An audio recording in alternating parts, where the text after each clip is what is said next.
अस्सलाम वालेकुम students, intermediate part first हम लोग चैप्टर कर रहे थे बेसिक कंसेप्ट और आज हमारा टॉपिक है स्टोकियोमेट्री के हवाले से। लास्ट लेक्चर हमने जो स्टूडेंट्स कवर किया था उसमें हम लोगों ने डिस्कस किया था मोल के बारे में, एवोगैड्रोस नंबर के बारे में और मोलर वॉल्यूम के बारे में। उसके बाद मैंने आपको कुछ एग्जांपल्स करवाई थी, जो एग्जांपल्स मैंने आपको बोर्ड पे सॉल्व करवा दी थी, स्लाइड्स में सॉल्व कर ली थी हमने, वो नहीं आपने करनी, जो कि रिमेनिंग आपके पास रह गई थी वो आप लोगों की असाइनमेंट है। आप लोगों ने रफ रजिस्टर से उसको नोट करना है और जैसे ही कॉलेज इंशाल्लाह रीओपन होंगे आप लोगों ने वो कॉलेज में सबमिट करवानी जब आपकी क्लासेस जो है प्रॉपर्ली स्टार्ट होंगी। तो स्टूडेंट्स सबसे पहले हम अपना टॉपिक स्टार्ट करते हैं। आज का हमारा लेक्चर है स्टोकियोमेट्री के हवाले से। तो सबसे पहले हम लोग इसकी कंसेप्ट को समझ लेते हैं। Balanced chemical equation is the recipe for the reaction. It contains a list of all the reactant को यहाँ पे वो ब्रैकेट में लिख रहा है द इंग्रेडिएंट्स, क्योंकि हम यहाँ पे जो एग्जांपल ले रहे हैं वो हम ले रहे हैं कुकीज़ की जो हम बेक करते हैं। तो वो कहता है जो रिएक्टेंट होते हैं वो आपके पास कहलाते हैं इंग्रेडिएंट्स और जो प्रोडक्ट होता है वो आपके पास कहलाते हैं cookies, as well as their relative proportion. Using a balanced chemical equation to calculate the amount of reactant and product is called stoichiometry.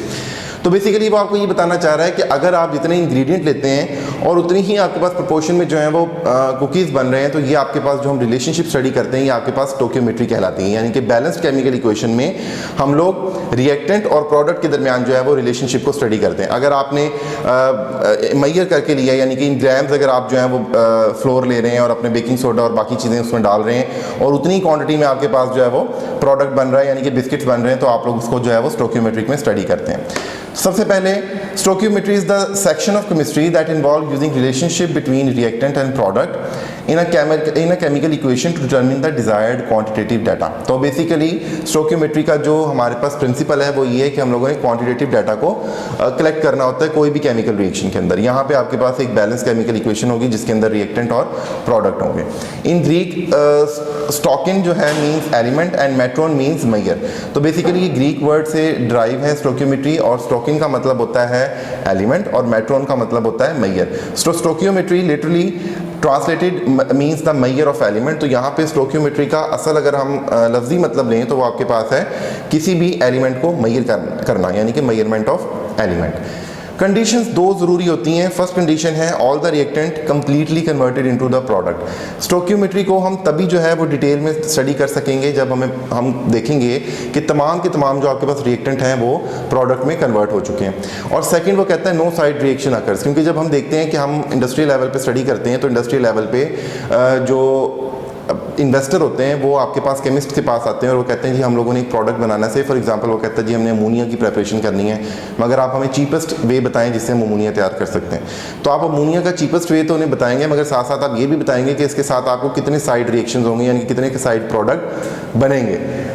उसके अंदर वो जो साइड प्रोडक्ट होते हैं वो आपके वेस्ट नहीं होते, वो आप लोग मार्केट में मुख्तलिफ तरीके से इस्तेमाल कर सकते हैं। लाइक अगर ऑक्सीजन एक रिएक्शन में बन रही है साइड प्रोडक्ट तो वो ऑक्सीजन सिलेंडर्स में चली जाती है जो कि हॉस्पिटल वगैरह में यूज़ होते हैं वेंटिलेटर पे। और अगर आपके पास पानी बनता है तो वो भी आप वेस्ट नहीं करते, वो आप उसको रिफाइन करके जो है वो मार्केट्स में बेच सकते हैं। तो रिलेशनशिप है जी, पहला रिलेशनशिप है mass relationship. If we know the mass of one substance we can calculate the mass of other substance. इस बात को समझें कि अगर आपके पास एक मैस गिवन होगा, जैसे हम मैथमेटिक्स के फार्मूलाज में देखते हैं कि अगर आपके पास एक वैल्यू गिवन हो अलजेब्रा में तो दूसरी वैल्यू आप इजीली इसमें से जो है वो निकाल सकते हैं। इसी तरह मैस रिलेशनशिप है कि अगर आपके पास दो सब्सटेंस हैं उनमें से एक का मैस आपको गिवन है या मालूम है तो आप दूसरे का मैस जो है वो इजीली निकाल सकते हैं। इस तरह मैस मोल रिलेशनशिप है। If we know the mass of one substance we can calculate the mole of other substance. अब यहाँ पे डिफरेंस है, यहाँ पे फार्मूले हम इस्तेमाल करेंगे, अभी हम उसकी नेक्स्ट जो है वो एग्जाम्पल को डिस्कस करते हैं। फिर आपके पास थर्ड रिलेशनशिप बताता है mass volume relationship. If we know the mass of one substance we can calculate the volume of other substance and vice versa, and exactly यहाँ पे भी हम लोग जो है वो फार्मूला इस्तेमाल करेंगे।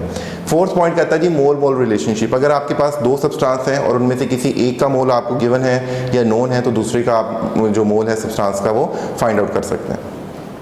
एग्जाम्पल देखते हैं। यहाँ पे एग्जाम्पल नंबर 11 है calculate the number of grams of potassium sulphate in water produced when 14 grams of potassium hydroxide are reacted with excess of sulphuric acid.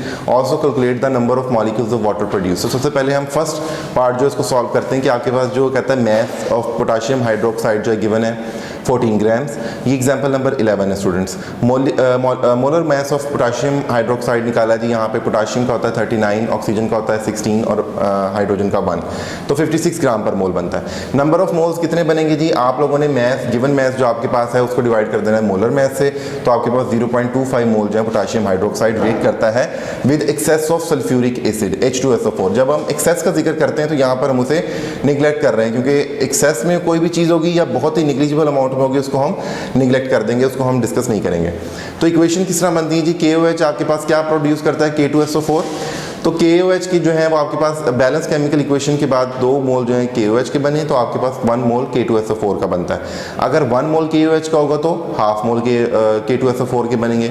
अब हमारे पास कितने जो थे यहाँ पे, अगर मैं आपको शो कर सकूँ पॉइंटर की मदद से, कि यहाँ पे वो कहता है आपके पास, हमारे पास जो गिवन अभी हमने मोल निकाले वो कितने निकाले? 0.25।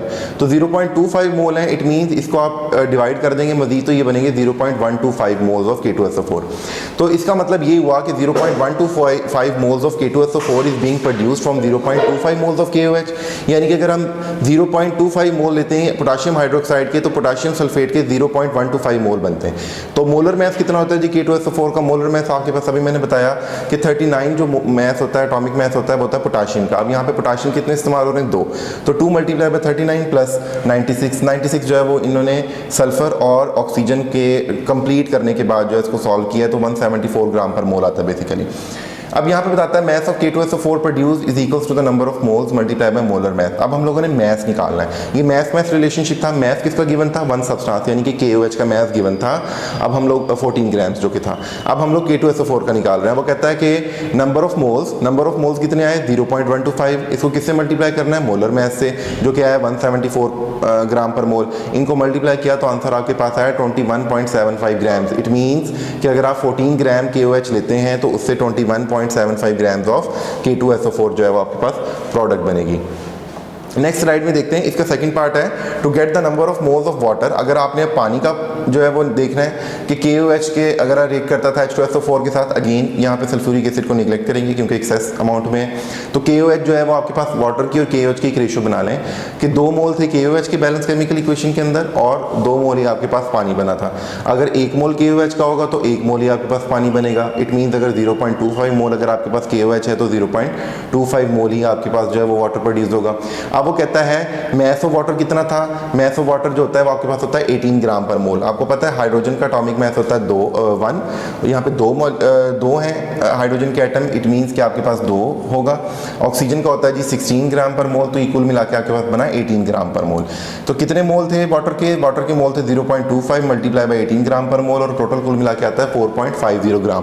तो number of molecule of water is equal to number of mole multiply by Avogadro's number. अब यहाँ पे हम लोग नंबर ऑफ मॉलिक्यूल्स भी निकाल रहे हैं कि कितने मॉलिक्यूल्स जो थे वो पानी के आपके पास प्रोड्यूस होंगे। यहाँ तक आपका आंसर आ जाता है। अगर आप देखें कि मैथ रिलेशनशिप वाइज आपके पास KOH का मैथ गिवन था, आपने जो है वो वाटर के मॉलिक्यूल का जो मैथ था वो निकाल लिया। अगर हम यहाँ पे एवोगाड्रोस नंबर देखेंगे तो क्या करेंगे, सिंपली जो हमने मोल निकाले थे उसको मल्टीप्लाई कर देंगे एवोगाड्रोस नंबर से, तो आपके पास जो है वो मोल आ देंगे। बेटा असाइनमेंट नंबर 9, 10 और जो 12 है ये आपकी एग्जाम्पल हैं, ये आपकी असाइनमेंट है, ये आप लोगों ने जो है सॉल्व करनी है। आई होप स्टूडेंट्स आपको समझ आ गया होगा लेक्चर। किसी भी किस्म का कोई क्वेश्चन हो, कोई क्वेरी हो, कोई एग्जाम्पल सॉल्व ना हो रही है तो आप लोगों ने कमेंट सेक्शन में जो है इसका पूछ लेना है। अल्लाह हाफिज़।